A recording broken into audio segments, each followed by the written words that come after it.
कांता बहन की दो बहुएं थी, बड़ी कल्पना और छोटी प्रिया।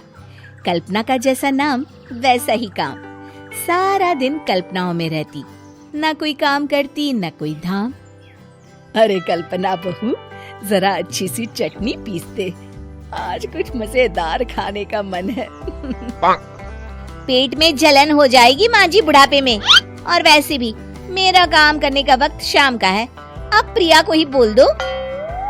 इतना कहकर कल्पना वहाँ से चली जाती है। कांता कल्पना के ऐसे रवैये से काफी परेशान रहती हैं। मैं बना देती हूँ माँ चटनी, ऐसा बोलकर प्रिया माँ को चटनी बनाकर प्लेट में खाने को देती है कि तभी वहाँ कल्पना आ जाती है। अरे वाह चटनी, जरा चख कर तो देखूं, बड़े दिन हो गए। अरे नहीं बहू, तू तो रहने ही दे चटनी खाना, पेट में जलन हो जाएगी।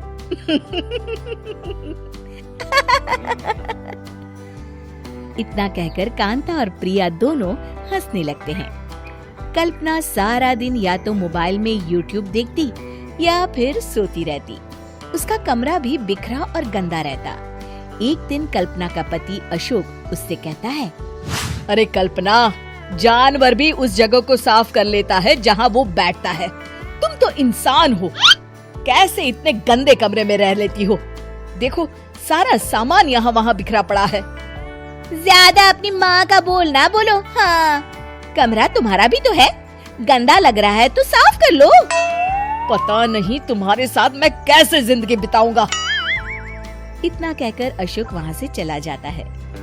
कल्पना बस खाना खाने कमरे से बाहर आती और फिर से कमरे में चली जाती। इससे कांता बहन काफी परेशान रहती। एक दिन प्रिया कांता से कहती है, माँ, मैं सारा दिन काम करके थक जाती हूँ, आप कल्पना दीदी से कहिए ना कि सुबह और शाम का काम बांट ले। मैं तो अब सिर्फ एक वक्त का ही काम करूँगी। हाँ। अरे तू वो भी ना करना, एक बहू तो काम चोर थी ही, दूसरी भी आ गई काम ना करने के बहाने लेकर। तभी वहाँ प्रिया का पति रमेश आ जाता है।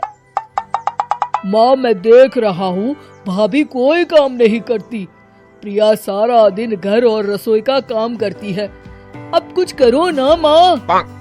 कांता मन में कुछ सोचती है और कल्पना के पास जाती है।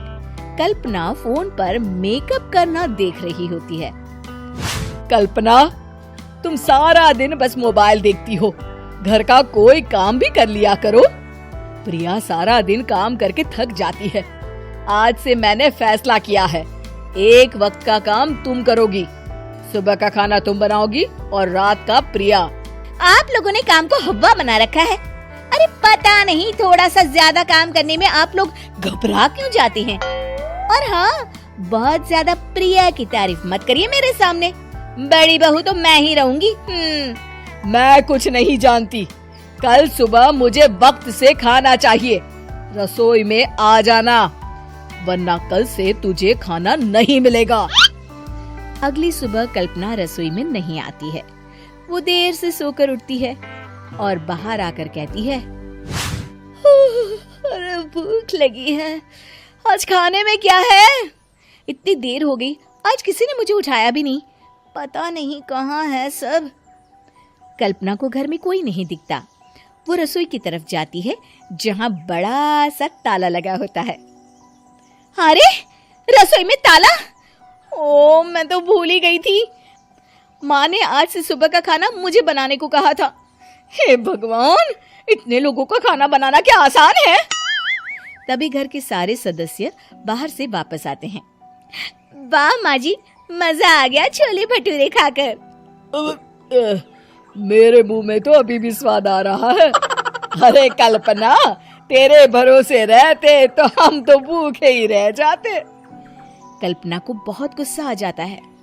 अब बहुत हो गया, आज से मैं अपनी रसोई अलग कर रही हूँ, मैं अपना खाना खुद बना लिया करूँगी। कल्पना अपनी रसोई अलग कर लेती है, पर आए दिन उसका देर से उठना और काम न करने की आदत से वो भूखी ही रह जाती थी। उसी के सामने घर के लोग अच्छे अच्छे पकवान खाते और कामचोर कल्पना को जैसे तैसे ही खाना बनाकर खाना पड़ता। पर एक दिन तो हद ही हो गई। माँ, दीदी आज सुबह से कमरे से बाहर नहीं निकली, हमें जाकर देखना चाहिए। सो रही होगी कामचोर कहीं की, पर तुम कहती हो तो चलो देख लेते हैं उसे। कल्पना कमरे में पेट पकड़कर बैठी होती है। हाय मेरा दर्द, पेट दर्द के मारे मर रही हूँ मैं।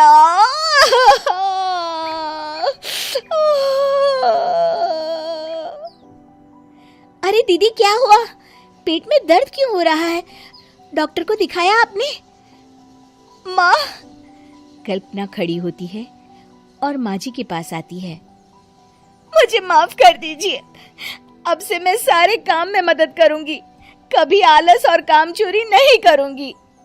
हाँ वो तो ठीक है, लेकिन अचानक क्या हो गया जो तू काम करने को तैयार हो गई?